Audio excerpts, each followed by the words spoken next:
안녕하세요. 이제 2시간 땅은 3월이나 4월이나 책은 똑같아요. 5월 달도 요 책이에요. 제가 한 권만 가지고 계속 시험 볼 때까지 가기 때문에 이 책 한 권으로 이제 가는데 이번에는 이제 바뀐 게 요 내용이에요. 이제 이론을 먼저 정리를 좀 하시고 이론 정리한 다음에 이론 정리 끝나면 여기 이제 예상 문제로 넘어가요. 그래서 이제는 예상 문제하고 이론하고 같이 가요. 우리 3월달, 4월달은 이론하고 기출문제를 한번 풀어봤을 거예요. 기출문제를 2시간 땅에서 미리서 한번 봤을 건데, 근데 이번 달은 이제 2시간 땅은 정규 과정보다 2개월씩이 빨라요. 그래서 예상 문제로 가는데 여기에 나와 있는 예상 문제는 우리 이제 그 교재 나오는 예상 문제집에 나오는 그 문제하고는 달라요. 그쪽하고는 다르게 지금 2시간 땅 교재에 맞게끔 배치를 해놨기 때문에요. 문제가 그렇게 많지는 않아요. 그래서 오늘 이제 하루에 이론을 3시간 강의하는데 여기에 관련된 문제가 대략 한 10문제 정도? 오늘 이제 이론 정리하고 관련된 문제를 한 10개 정도 이렇게 정리를 하면서 어떤 식으로 이제 문제가 기출 문제에서 나오지 않았던 것 중에서 어떤 식으로 문제가 만들어질 것인가 이제 그걸 보여드릴 거예요.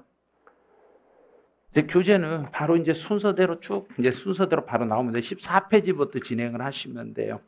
그래서 이런 정리는 이제 어느 정도 돼 있다고 보시는 거예요. 이제 어느 정도 되어 있으니까 이제 이론을 마무리만 해주시면 돼요. 이제 첫 번째는 14페이지에 보시면 이제 중간에 핵심 표가 있을 거예요. 14페이지에서는 이 표, 칠판에 있는 요 표만, 요것만 그냥 익히시면 돼요. 이 표만 그냥 익혀버리시면 나머지는 할 것도 없어요. 이제 먼저 취득세는 이제 국세하고 지방세를 구분할 때는 취득세는 지방세예요. 이게 지방세예요. 그다음에 등록면허세도 지방세예요. 재산세도 지방세예요. 종합부동산세는 국세, 양도소득세도 국세 이렇게 돼요. 이제 지방세와 국세로 나눴는데 이제 지방세는 그 지방세를 부과할 수 있는 권한, 지방자치단체로 나눌 때 취득세는 특, 광, 도, 등록면허세, 도, 구, 네, 재산세가 시, 군, 구. 이제 과세 권자를 나눴으면 이제 마지막으로 봐야 될 게 여기에요. 지방세 납세지와 국세의 납세지를 정의를 하셔야 돼 이제. 그래서 지방세 납세지는 그 지방세는 그 물건 소재 지를 납세지라고 하셔야 되고 이제 국세 같은 경우는 그 사람의 주소지를 납세지로 해요. 만약에 주소지가 없다. 주소지가 없으면 거소지를 납세지로 이렇게 해주시면 돼요. 이게 전부예요. 그래서 14페이지에 나와 있는 거 이것만 익히시면 돼요. 이것만 익히시고 거기에 추가로 볼 게 그 동그라미 2번에 보시면 국세하고 지방세 세금 종류가 있었을 거예요. 그 세금의 종류를 참고만 하시면 돼요. 이 세금의 종류에서 지방세를 찾아라 그러면 그 중에 위에 보니까 지방세는 취득세, 등록면허세, 재산세 이 세 개. 우리가 배우는 게 이 세 가지니까 여기만 보는 거예요. 근데 원칙적으로 지방세는 총 몇 개가 있냐면 총 11개가 있어요. 11개가 있는데 11개를 다 익히지 않으셔도 돼요. 이 세 개만 익히시면 돼요. 근데 국세는 종합부동산세와 양도소득세 두 개만 익히는 거예요. 지금 현재 지방세는 국세 같은 경우 이것 말고도 또 많이 있어요. 많이 있는데 우리 시험범위들이 아니니까 시험범위 해당되는 건 이 정도만. 여기까지만. 이 내용만 가지고 이제 문제를 푸실 때 지방세인 취득세나 등록면허세나 재산세에 납세지를 물어보면 그 물건들이 있는 장소를 납세지를 하시고 국세인 종합부동산세와 양도소득세 납세지를 물어보면 그 사람의 주소지를 납세지로 이렇게 해주시면 돼요. 이렇게만 해주시면 돼요. 여기까지 정리해 놓으시고 그 다음에 이제 오른쪽으로 오세요. 물납하고 분할납부를 이제 보는 거예요. 그럼 물납하고 분할납부예요. 그럼 물납하고 분할납부 요거는 이제 잘 연습을 하셔야 돼요. 이제 국세, 지방세를 다시 한번 볼게요. 취득세 같은 경우는 지방세, 등록면허세, 재산세, 지방세였어요. 종합부동산세, 국세, 양도소득세, 국세였어요. 근데 대신에 이제 물건으로 낼 수 있는가 없는가, 이제 물건으로 낼 수 있는가. 물납이 되는 것은 물납이 안 되는 거 요거 안 되고 재산세만 물납이 되고 나머지는 물납 신청이 불가능합니다. 그럼 이제 물납이 되는 건 보니까 물납은 재산세만 동그라미 하나 딱 돼 있을 거예요. 재산세만 돼 있어요. 그다음에 분할납부는 그러면 취득세나 등록면허세는 안 되지만 재산세와 종합부동산세와 양도소득세는 분할납부가 가능합니다. 이것들은 분할납부가 됩니다. 그럼 이제 기출문제를 풀 때 우리 이제 앞에서 이제 기출문제를 풀 때는 여기서 이제 뭘 물어봤었냐면 기출문제에서는 다음 이 세금들을 5개를 주어지고 이 5개가 주어진 것 중에서 물납과 분할납부가 동시에 가능한 거 찾아라. 그럼요. 물납하고 분할납부가 양쪽에 동시에 적용되는 걸 찾아라. 그러면 이걸 찾는 거 이렇게요. 물납도 가능하고 분할납부도 가능한 거 찾아봐라. 그럼 찾을 때 누구밖에 없는 거? 재산세. 이것밖에 없어요.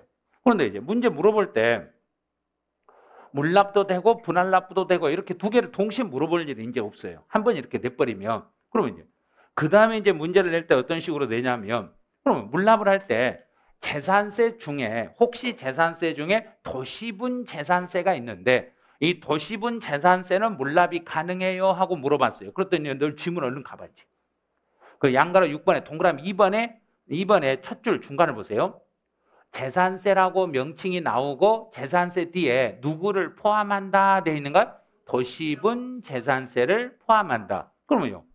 여기에서 재산세 중에 도시분 재산세, 도시지역분 재산세가 있으면 이 재산세를 포함해서 물납 신청이 가능합니다. 이렇게 되는 거예요. 그래서 도시분 재산세를 포함해서 물납 신청을 할 수 있습니다. 그럼 이제 분할납부가 가능한 거 골라라. 그러면 이제 그걸 연습을 해야 돼요. 분할납부가 가능한 거 골라라. 그러면 재산세, 종합부동산세, 양도소득세 요 세 가지는 가능합니다. 대신에 이제 여기서 또 물어보는 게 그러면 양도소득세는 분할납부가 되는데 예정신고 때는 분할납부가 가능해요 하고 물어보면 예정신고하고 확정신고로 이렇게 구분해서 물어보면 예정신고 때는 분할납부 안 돼요 그래야 된가요? 가능해요 그래야 된가요? 가능해요 이래야 돼요. 확정신고 때도 가능하고 예정신고 때도 가능합니다. 그래서 문제로 물어보는 것은 예정신고 때 분할납부가 되는가 안 되는가 이쪽을 중점적으로 물어보는 거예요. 그래서 양도소득세는 예정신고를 하는 경우에도 분할납부는 가능하겠습니다. 이렇게 가는 거예요. 그럼 이제 물납하고 분할납부가 여기서 끝내시면 안 돼요. 교재는 이 정도밖에 안 나는데 이제는 이제 앞에서 이제 어느 정도 배웠으니까 여기다 이제 추가로 이제 한번 살을 더 붙여볼게요. 이제 추가로 이제 더 붙이네요. 자, 물납은 도시지역분, 도시분 재산세를 포함해서 얼마가 넘으면은 물납 신청이 가능했고, 그렇죠. 여기가 1,000만 원 초과되면 물납 신청이 가능합니다. 그래요. 1,000만 원을 초과하면 물납 신청이 가능합니다. 그다음 이제 분할납부로 가보죠. 재산세는 얼마가 넘으면 분할납부가 가능해요 했더니 250만 원 초과되면 분할납부가 가능합니다. 그럼 종합부동산세는 얼마가 넘으셔야 돼요? 그랬더니 여기도 250만 원을 초과하면 분할납부가 가능합니다. 그럼 양도소득세는 얼마가 돼야 돼요? 그랬더니 1,000만 원을 초과하면 분할납부가 가능합니다. 그럼 예정이든 확정이든 둘 다 1,000만 원만 넘으면 분할납부가 되는데 그런데 이제 여기서 이제 개월수를 보는 거예요. 이제 개월수로요. 그럼 재산세 같은 경우는 250만 원이 넘으면 몇 개월 동안 분할해서 낼 수 있어요? 그랬더니 2개월 이내 기간 동안입니다. 종부세는요? 그랬더니 6개월 이내 기간 동안 분할할 수 있어요. 양도소득세는 몇 개월간 가능해요? 그러면 2개월 동안 가능합니다. 이렇게 이제 정리를 하는 거예요. 그 다음에 이제 봐야 될 게, 물납이나 분할납부는 내가 신청을 하면 돼요. 둘 다 신청을 하면 돼요. 근데 물납 같은 경우는 내가 물건으로 낸다면 정부가 무조건 받는다 그랬는가요? 거절할 수도 있는가요? 거절할 수가 있다네요. 거절할 수 있으니까 정부가 거절할 수 있는 시간적인 여유를 주셔야 돼요. 그래서 이 물납은 납부기한, 마감 날까지 하면 되겠는가? 마감 전에 해줘야 되는가? 마감 전에 해줘야 정부가 나는 거절할 수 있는 시간도 있을 거 아니에요. 그래서 물납이라는 것은 납부 기한이 마감이니까 납부 기한 며칠 전까지는 신청을 해줘야 되고 10일 전, 납부 기한 10일 전까지는 물납 신청을 해주셔야 돼요. 그럼 신청을 받았던 지방은 받고 나서 며칠 안에 받을지 안 받을지 여부를 통지해주고 5일 안에 통지를 해주시면 돼요. 그런데 분할납부는 내가 세금이 너무 많으면 나 분할해서 내고 싶어요 하고 말만 하면 돼요. 그러면 분할납부라는 것은 납부 기한 며칠 전 그래야 된가? 납부 기한까지 그러면 된가요? 납부 기한까지만 신청을 해주시면 돼요. 여기까지가 이제 정리가 다 끝나야 그래야만이 15쪽이 다 끝나는 거예요. 그래서 단순히 이거는 물납이 돼요, 이거는 분할납부가 돼요. 처음에는 그렇게 배우지만 이제 뒤에서 이제 정리를 했으니까 앞에다가 붙여가지고 살을 다 붙여내셔야 돼요. 이렇게 여기까지가 다 붙여졌으면 이제 한 페이지 넘기시면 이제 국세와 지방세로 나눠지는데 그 중에 먼저 이제 소득세하고 거기에 그 국세표 중에 소득세하고 종합부동산세만 체크해 보세요. 표 속에서 제일 위에 소득세. 그 다음에 한 5칸 좀 보면 종합부동산세. 소득세하고 종합부동산세 2개만 체크해 보세요. 그럼 이제 배웠던 것 중에 먼저 이제 소득세 한번 정리해 드릴게요. 여기서 소득세 그러면 이제 소득세를 거기다 그 뒤에다 2개로 이렇게 나눠 보세요. 소득세를 이렇게 2개로만 나눠 보세요. 하나는 사업성 있는 상태, 사업성 없는 거. 사업성 있는 거 없는 거 이제 나눠요. 뒤에서 소득세에서 이미 배웠으니까 이미 배웠던 내용을 이제 여기다 갖다 연결시키는 거예요. 사업성이 있는 상태에서는 소득세 이름을 종합소득세라고 그래요. 사업성 있는 소득을 여러 개를 묶어서 세금을 물린다. 그래서 이름을 종합소득세라고 이름을 붙여요. 근데 사업성이 없는 소득은 따로 종합소득과 따로 분류한다. 그래서 여기에 들어가는 건 2가지. 그 중에 하나가 양도소득세와 그다음에 퇴직소득세 이렇게 2개로 나눠요. 이제 문제를 풀 때는 여기서 이제 문제 푸는 요령은 이거예요. 사업성이 있는 소득과 사업성이 없는 소득은 사업성이 있는 것과 없는 것은 서로 하나로 묶어서 세금을 물려라, 구분하여 물려라. 구분하여. 그러면 사업성이 있는 것과 없는 것은 구분한다. 그 말은 종합소득과 양도소득은 하나로 묶어서 과세해라, 따로 과세해라. 따로 과세해라. 이것만 물어보는 거예요. 그래서 소득세 중에 종합소득세 속에는 양도소득세가 절대 안 들어간다는 것만 기억하시면 돼요. 그래서 양도소득세와 종합소득세는 따로 움직입니다. 이 정도. 그것만 여기서는 끝내시면 돼요. 그래, 종합부동산세는 이제 종합부동산세라는 게 있어요. 이 종합부동산세는 과세 구분이 종부세는 무엇과 무엇에 대해서만 종부세가 나와요? 그러면 토지와 주택 2가지만 종부세를 물리겠습니다. 그런데 그 중에 토지는 종합 합산 토지와 별도 합산 토지만 종부세 대상이 됩니다. 그럼 종합합산 토지였을 때는 그 사람이 가지고 있는 모든 종합합산 대상의 토지를 다 묶어서 얼마가 넘으면 종부세를 물리는 거고 5억이 초과되면 종부세를 물리는 거고, 별도 합산 토지는 80억이 초과되면 종합부동산세를 물리겠습니다.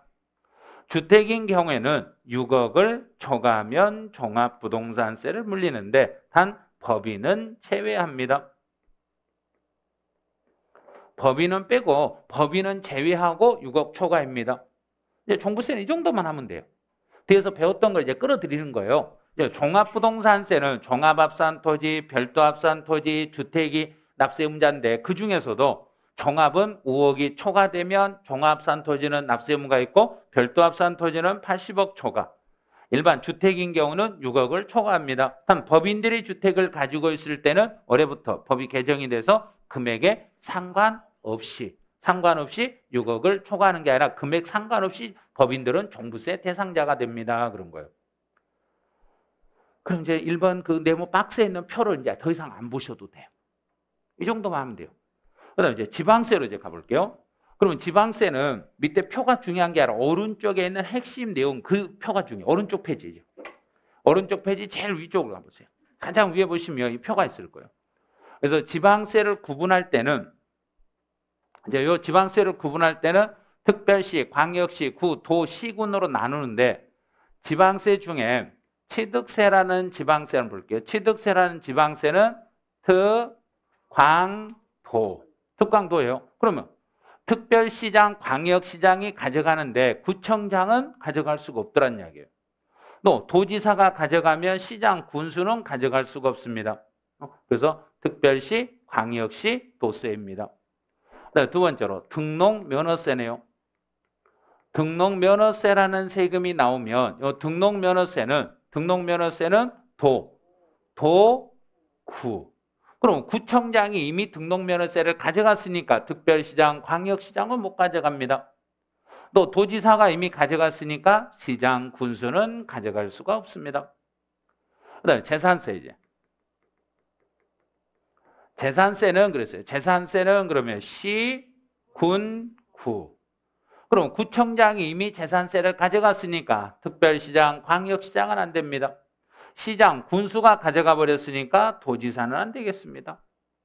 이렇게 찾는 거예요. 이 정도만 가지고 푸는 거예요. 그래서 거기에 보면 취득세는 특광도, 등록면허세는 도구, 재산세는 시군구 여기만 익히면 되는 거예요. 이쪽은요. 근데 보통세와 목적세 이거는 뭐 참고만 해도 되고 안 해도 상관없어요. 받으고만 안 받으고만이에요. 보통세는 일반 경비로 사용하는 걸 보통세, 특정한 목적을 위해서 사용하는 것은 목적세라고 합니다. 이런 건 그냥 지금은 이제 안 보셔도 돼요. 그다음에 이제 직접세와 간접세로 가보죠. 직접세라는 것은 내가 세금을 부담해서 내가 직접 세금을 부담해서 그 세금을 내 발로 내가 직접 갖다 내면 직접세.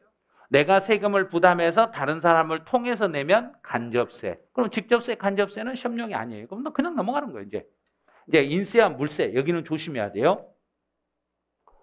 이제 인세, 물세 연습해 볼게요. 취득세는 물건이 중심이 되는 세금이에요.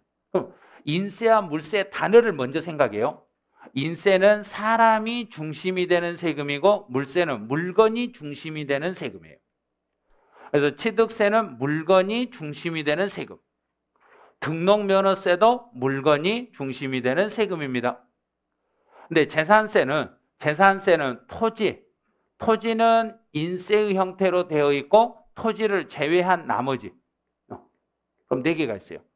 우리 재산세 과세 대상물은 총 5가지예요. 그럼 그 5가지가 토지, 건축물, 주택, 선박, 항공기.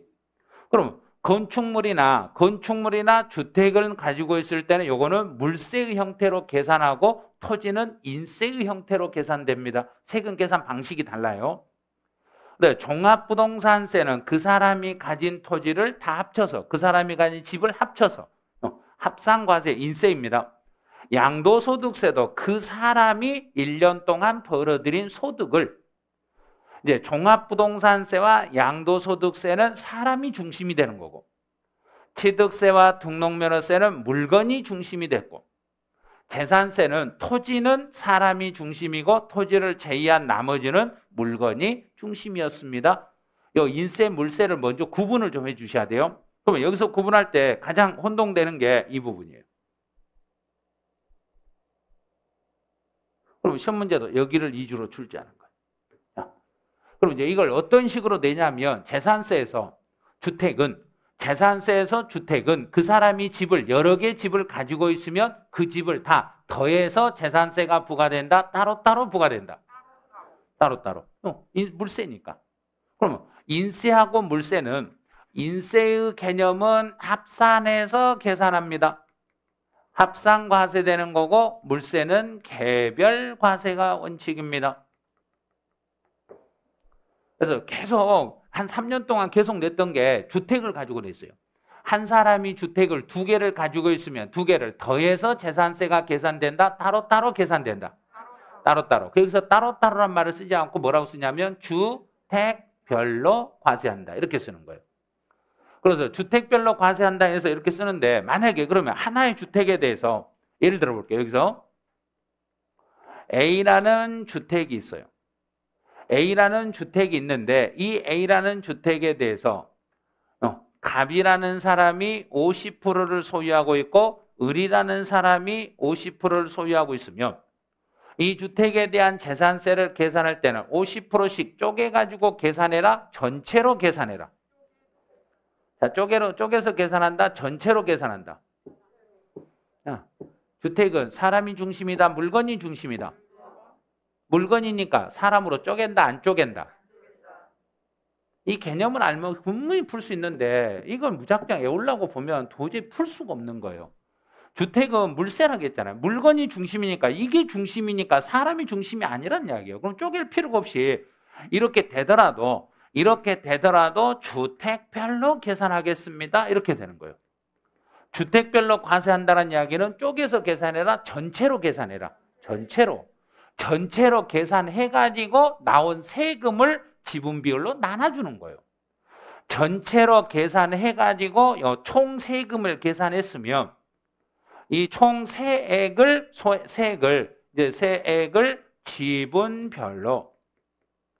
지분별로 안분해가지고 세금 고지서를 보내게 되는 거예요. 나중에 고지서를 보낼 때는 이제 지분별로 쪼개서 보내는 거고 세금을 계산할 때는 나눠서 계산하라는 이야기인가 전체로 하라는 이야기인가 전체로 하라는 이야기. 이걸 알아야 풀 수 있는 것들이에요. 이걸 알아야 풀 수 있는 내용들이에요. 그래서 무조건 막 외운다고 해서 되는 게 아니라 토지는 인세이고 토지를 제외한 나머지는 물세입니다. 그러면 만약에 제가 주택을 2개를 가지고 있으면 제가 2개를 가지고 있으면 2개를 더해서 계산해라. 따로따로 계산해라. 따로따로. 물세니까. 만약에 이게 종합부동산세다. 그럼 제가 집을 2개를 가지고 있으면 따로따로 계산해라. 합쳐서 계산해라. 합쳐서. 사람 중심이니까. 종합부동산세는 사람 중심이니까 그 사람이 가진 거 뭐해서? 합쳐서. 아무것도 아닌 거예요. 알면 아무것도 아닌데 모르면 외우려고 하니까 엄청 힘든 거예요. 이게. 암기하려면 엄청 힘든 거예요. 세법은 암기하려고 달라들면 진짜로 힘들어요. 그래서 재산세는 토지는 합산과세, 토지를 제외한 나머지는 개별과세입니다. 찾아냈어요. 여기까지 찾았습니다. 다시 연습해요. 취득세는 물세예요. 등록면허세 물세예요. 재산세 토지는 인세예요. 토지를 제외한 나머지 토지 이외 부분은 물세예요. 종합부동산세는 인세, 양도소득세 인세. 그럼 인세는 합산과세로 연결이 되고 물세는 개별과세로 연결이 됩니다. 그럼 취득세는 내가 1년에 부동산을 여러 번 취득하면 취득할 때마다 개별적으로 과세다, 다 묶어서 과세다. 개별적으로. 왜 물세니까, 물건 중심이니까. 만약에 사람 중심이면 그 사람이 1년 동안 취득한 걸 다 묶어서 계산해야 돼요. 근데 여기는 물건이 중심이 됐으니까 물건을 취득할 때마다 그때마다 세금을 계산하겠습니다. 등록면허세도 물세예요. 물세니까 등록할 때마다 그래야 되는가? 1년치를 묶어서 그래야 되는가? 할 때마다 개별과세입니다. 이제 토지는 그 사람이 가진 토지를 다 묶어서 하나로 묶어서 계산해라. 따로 계산해라. 하나로 묶어서 한 장으로. 그러면 합산과세. 토지는 합산과세, 토지를 제외한 토지 이외 나머지는 개별과세입니다. 그래서 건물이나 주택을 내가 가지고 있으면 상가 건물이나 주택을 여러 개를 가지고 있어도 그걸 다 더해서 계산한다? 각각 계산한다? 각각 따로따로 계산하겠습니다. 종합부동산세는 인세니까 합산과세예요. 그럼 전국에 있는 모든 것을 합쳐서 계산하겠습니다.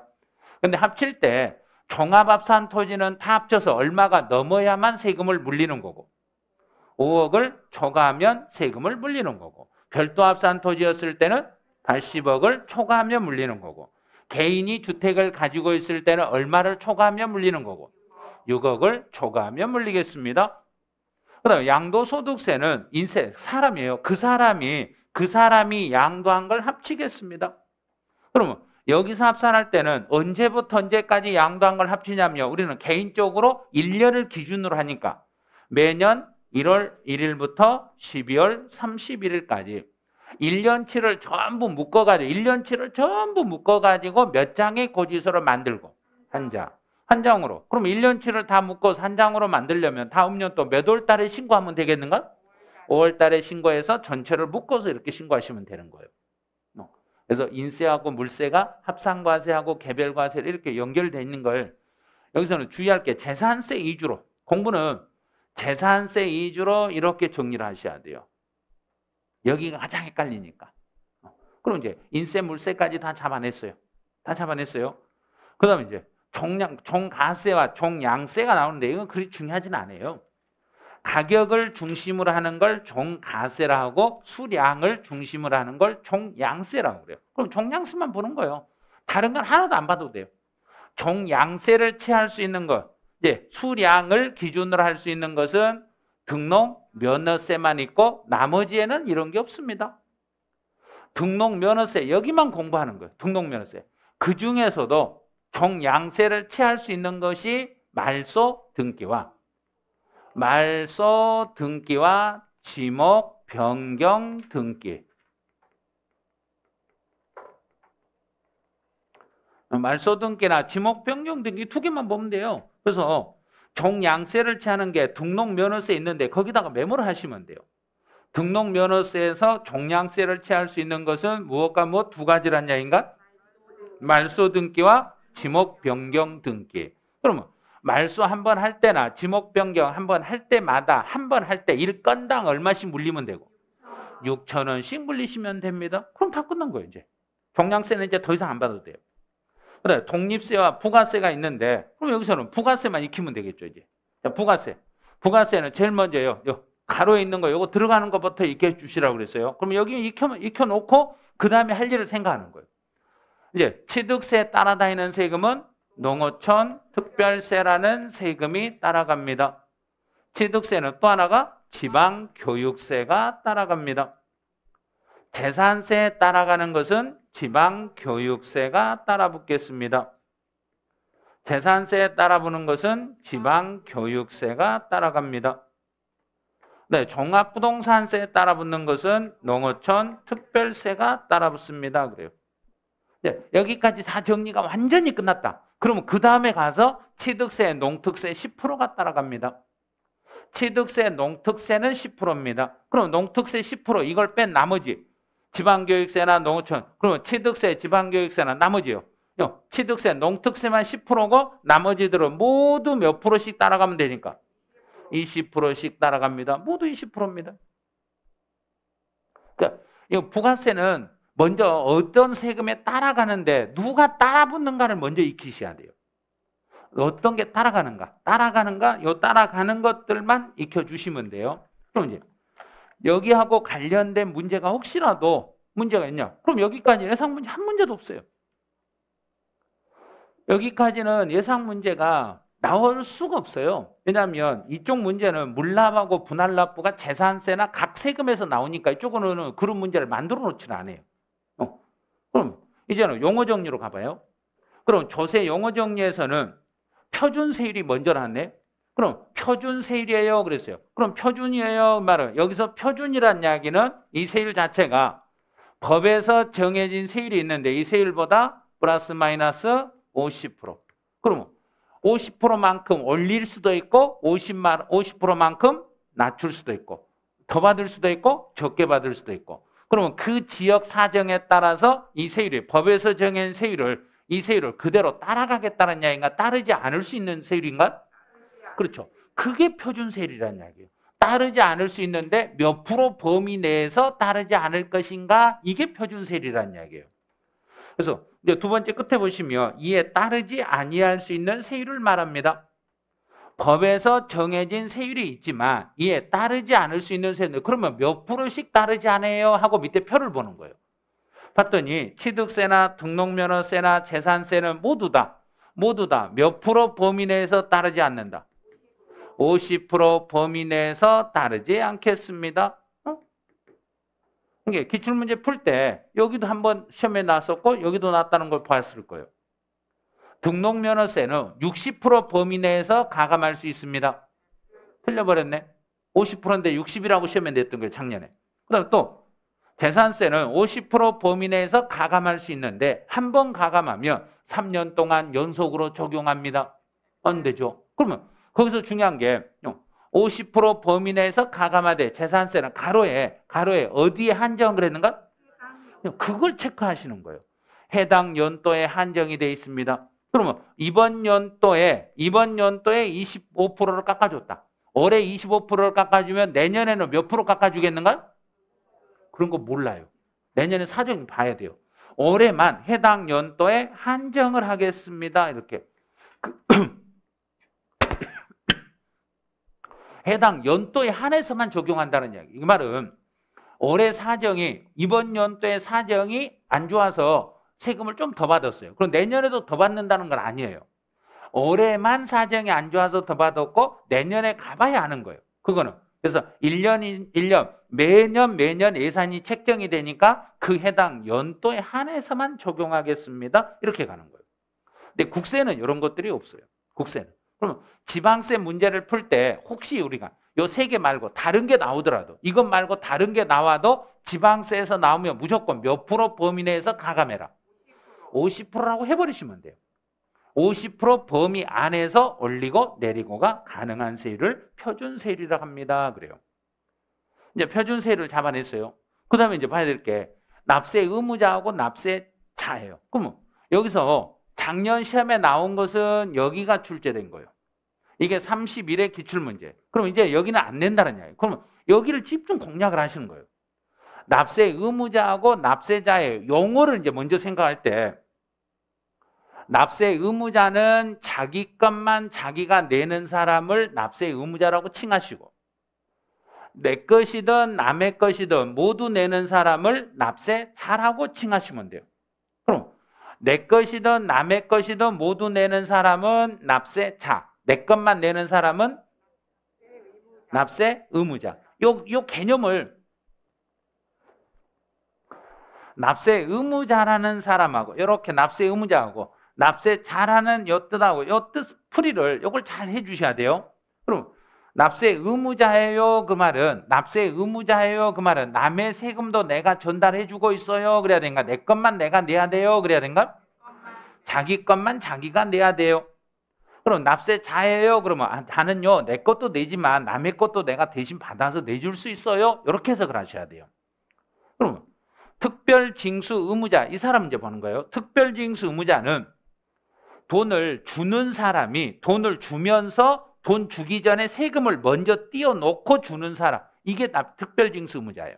그럼 이 특별징수 의무자는 누구하고 똑같냐면 원천징수 의무자하고 같은 사람이에요.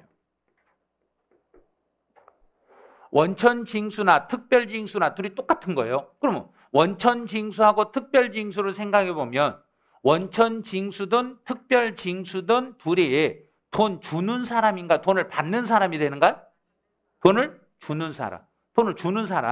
돈을 주는 사람이 특별징수 의무자예요. 그러면 은행에서 우리에게 이자를 줄 때 우리가 일일이 세금을 내려가기 힘드니까 은행이 우리 대신에 무슨 징수를 하든가?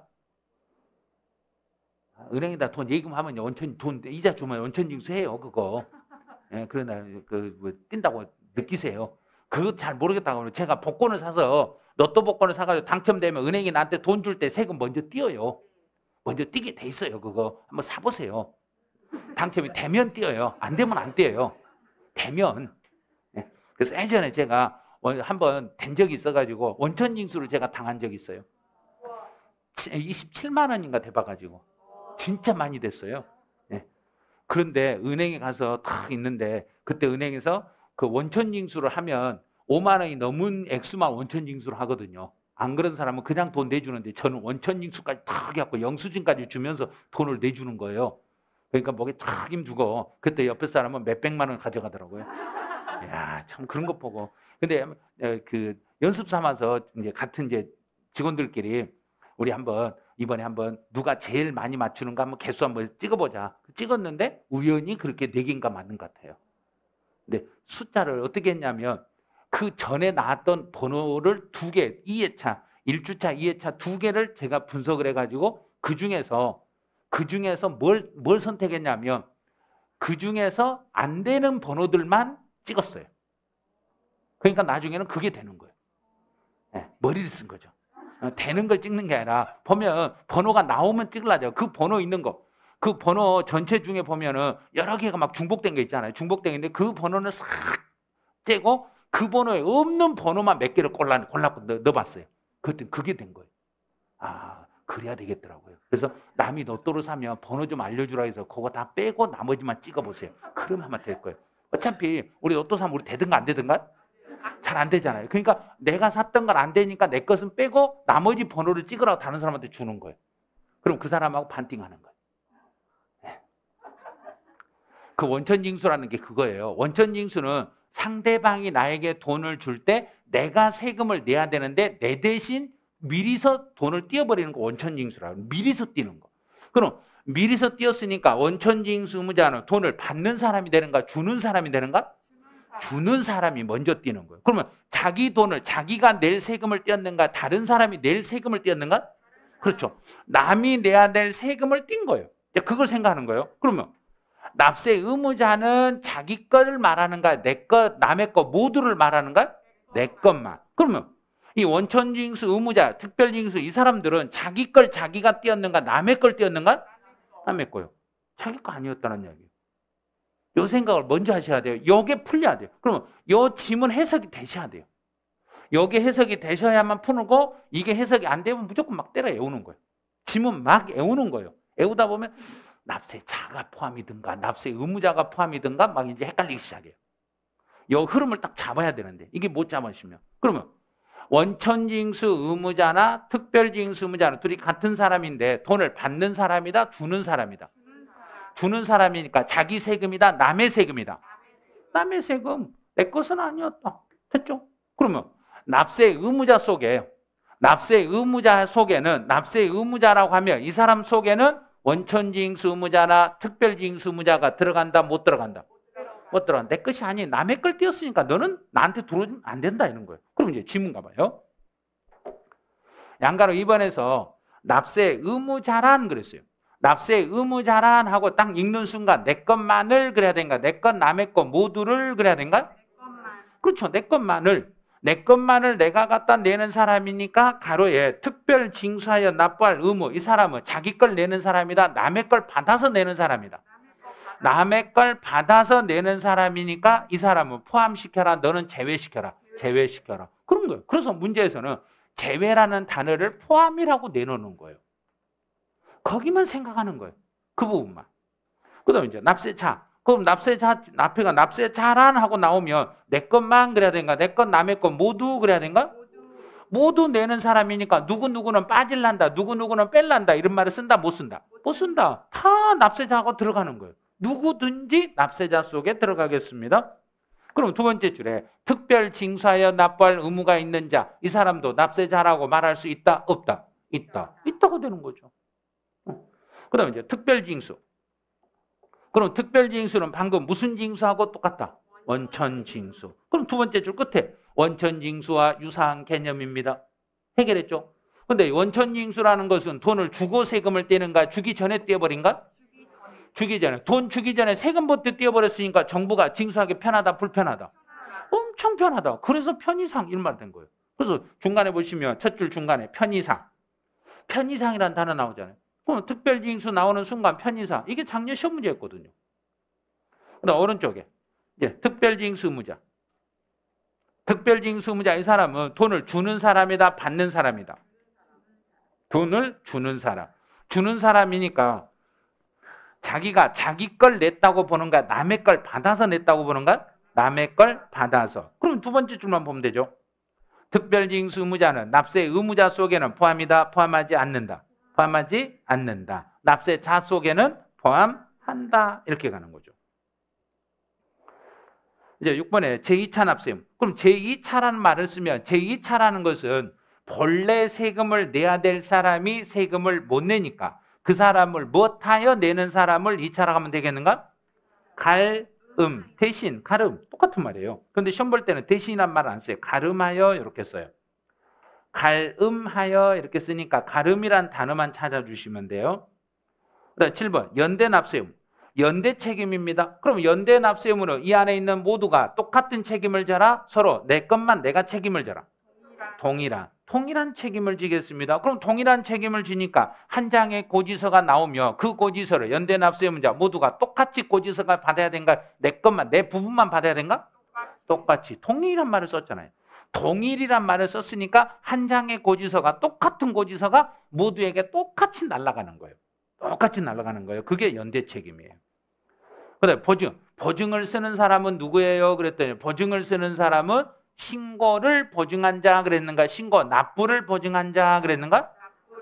납부를 보증한 자. 신고는 본인이 하고 네가 신고를 해놓고 돈 못 내면 내가 네 대신 돈 내주겠다. 그리고 납부만을 보증한 자를 보증인이라고 합니다. 그래요.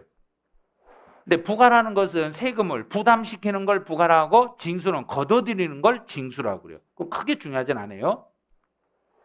이제 신고 납부와 보통 징수로 이제 가봐요. 그러면 신고 납부는 본인이 내가 알아서 하면 신고 납부, 정부가 계산해서 보내주면 보통 징수. 이제 국세, 지방세는 이 정도는 됐다고 보는 거예요. 그래서 취득세는 지방세, 등록면허세, 지방세, 재산세, 지방세, 종합부동산세, 국세, 양도소득세, 국세. 지금 이거 못 잡으면 안 돼요. 국세, 지방세는 완전히 잡아야 돼요. 이제 신고 납부. 그럼 신고 납부는 이제 개념을 완전 요령을 터득하세요. 신고 납부는 세금을 한 번만 세금을 신고하고 끝내버리는 걸 신고 납부. 계속 반복적으로 그 행위가 어떤 물건을 가지고 있으면 매년 계속 반복적으로 부과될 수 있는 건 보통징수. 한 번에 끝내는 것은 신고 납부. 그럼 내가 물건을 취득했으면 세금 한 번만 내면 끝인가? 매번 내야 된가? 한 번. 그럼 신고 납부. 등기할 때 한 번. 내가 토지나 건물이나 주택이나 선박이나 항공기를 가지고 있으면 한 번만 내고 재산세 끝인가요? 매년 내야 된가? 매년. 그럼 보통징수. 그다음에 주택, 토지나 주택을 일정 금액을 초과해서 가지고 있으면 그해 한 번만 종부세 내야 하는가? 가지고 있으면 매년 내야 된가? 매년 내야 되니까 보통징수. 그래서 원칙은 보통징수인데 납세자가 정부한테 야 너희들이 내 주택하고 내 토지에 대해서 전체 합산해서 물린다는데 난 너희들 못 믿겠는데? 나를 못 믿겠어요. 그럼 정부가 국민들한테 뭐라 하는가? 그럼 알아서 하세요. 알아서 하세요. 어? 선택해서 신고하세요. 그래서 이거를 이렇게 말하는 거예요. 납세자가 정부한테 아니 내가 주택이 여기도 있고 저기도 있고 그런데 어떻게 주택을 다 하세요? 세금 그거 못 믿겠는데요. 그럼 제가 하면 안 되겠어요? 그랬더니 그래요. 발음도 시원찮게 그래요. 그런데 하라고. 그런데 좀 이따 이제 다시 물어봤어요. 아니 정부 너희들 한 거 나 진짜 못 믿겠다고. 그럼 내가 하면 안 돼? 그랬더니 정부가 또 그러네요. 그래요. 발음 뒤를 흐리죠? 발음을 싹 꼴죠? 그래 이제 좀 열 받았다는 소리예요. 아니 내가 진짜 한다고. 그래요. 이제 한번 더 꿨죠. 이제 더 열 받았다는 소리예요. 그게 아니 그냥 마음대로 하라고 그 말이에요. 선택해서 하시라고. 한번 하시면 만약에 그러면 이제 여기서 이제 문제가 딱 나가는 거예요. 내가 선택해서 신고하면은 정부는 그 신고를 받아준다 안 받아준다? 안 받아줄란데 왜 하라고 해요? 받아주니까 하라가지. 선택해서 하라는 이야기는 내가 선택해서 네가 선택해서 하면 우리가 한 거 이거 없어지겠다. 둘 중에 하나. 그래서 이거 이 말이에요. 내가 선택해서 신고하면 정부에서 결정한 건 그대로 인정한다, 없애버린다. 없애버린다. 그러면 내가 신고하면 선택에 신고하면 정부가 이걸 인정해 주겠다, 안 해주겠다? 해주겠다. 그 말은 뭐냐면 납세자가 선택해서 신고하더라도 확정의 효력은 인정된다, 안 된다? 된다. 그걸 못 잡아내는 거예요. 아니 정부가 선택해서 하라겠으며 인정해 줄라니까 하라는 거야? 인정 안 해주니까 하라는 이야기인가? 해주니까. 그럼 집에서 이제 자녀들이 엄마 아빠 나 이거 해도 돼? 그러면 지금 뭘 하는 거야? 그래요. 그러면 애가 딱 했어. 해갖고 딱 내밀었어. 안 입고 와도 이제 인정해줘야 된가 안 해줘야 된가? 그건 인정하라고 했잖아요. 그런 거 그 말이에요. 그거. 그러면 정부가 다시 하겠는가요? 그냥 안 하겠다는 이야기인가? 안 하겠다. 그런데 혹시라도 그럼 정부가 선택해서 신고를 했는데 잘못 선택해서 신고 들어왔으면 정부가 그 추가되는 부분은 다시 계산해서 보내는가 안 보내는가? 보내는 거죠. 믿어주기는 믿어주는데 혹시 부족한 부분이 있거나 잘못된 게 있으면 정정은 할 수 있다는 이야기예요. 확정 효력은 있어요. 네, 양도소득세는 내가 신고 한 번 하면 끝나니까 신고, 납부 이렇게 되는 거예요. 자, 여기까지 됐어. 그럼 이제 이 내용이 어디가 들어있냐면 24페이지에 들어있어요. 24페이지에 표가 있는데 이 표를 이제 분석을 하셔야 돼요. 자, 이제 지금부터 이제 표 이제 어떻게 읽는가 이제 분석해 볼게요. 취득세는 내가 신고를 했어요. 자, 내가 신고를 해요. 그런데 물건을 취득했으면 취득할 때마다 신고를 해야 되는가? 1년에 한 번 신고해야 되는가?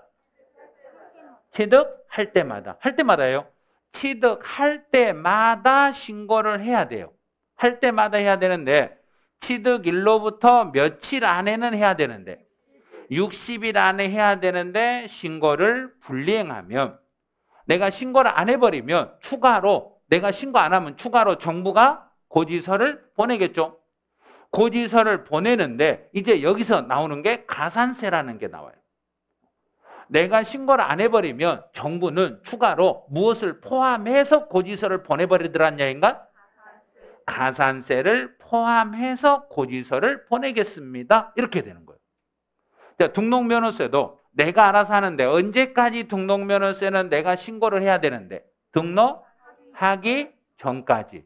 등록하기 전까지 신고를 해야 되는데 신고를 불이행했을 때는 내가 신고를 안 했을 때는 정부가 고지서를 보내겠습니다. 그런데 고지서를 보낼 때 그냥 보내는 게 아니라 추가로 뭘 포함해서 고지서를 보낸다. 가산세를 포함해서 고지서를 보내겠습니다. 재산세는 내가 신고할 수 있는 방법은 없습니다. 재산세는 무조건 정부에서만 계산해야 돼요. 그런데 가산세가 올해부터 가산세 있기로 했는데 내년 2월 3일로 연장이 됐어요. 연장이 됐기 때문에 재산세, 가산세를 공부하면 안 돼요. 종합부동산세는 이제 주의하셔야 돼요. 종합부동산세는 내가 선택해서 신고를 할 때 과소 신고해버리면 적게 신고해버리면 가산세 안 나온다? 나온다? 나오는 거죠. 그런데 아예 신고 안 해버리면 내가 신고 안 해버리면은 정부의 결정으로 끝나버리니까 가산세라는 걸 물린다? 안 물린다? 그러면 여기서 주의할 게 무신고 가산세는 무신고 가산세는 포함한다는 이야기인가? 제외한다는 이야기인가? 제외. 그럼 무신고 가산세는 종부세에서 나올 수가 없다는 이야기예요. 시험 문제 이 부분만 시험에 지금까지 출제 안 됐어요. 여기만. 종합부동산세를 아예 신고하지 않았을 때는 무신고 가산세는 물리지 않습니다. 요걸 조심해야 돼요.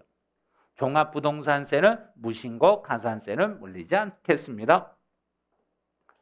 이제 양도소득세예요. 양도소득세도 내가 알아서 신고를 해야 되는데 내가 신고를 불이행해버리면 신고를 불이행했을 때는 정부에서 가산세를 포함해서 고지서를 보내겠습니다. 이렇게. 그럼 여기 이제 양도소득세에서 문제를 물어볼 때는 뭘 많이 물어보냐면 예정신고를 불이행했을 때는 가산세가 나와요? 안 나와요? 요걸 물어봐요. 그러면 예정신고를 불이행했을 때는 가산세를 물린다? 안 물린다?